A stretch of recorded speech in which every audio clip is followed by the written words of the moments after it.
Hey everyone, welcome to my new YouTube video. My name is Nick and today I'm going to be showing you how to duplicate parts or objects in Roblox Studio. So firstly, let's spawn a part. Just click on part right here at the home page, and then you will see your part. You of course can scale it, move or rotate and so on.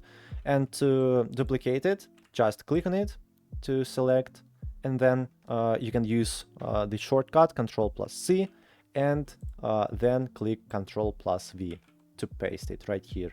Or you can go back, select it, then click on your part at the Explorer, right click on part, and then click on duplicate right here.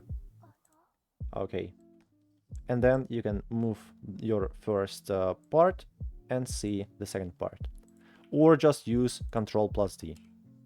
Yep, here it is. You can spawn them, very easy. Hope my video was helpful. Please don't forget to like this video and subscribe to my channel. Bye bye.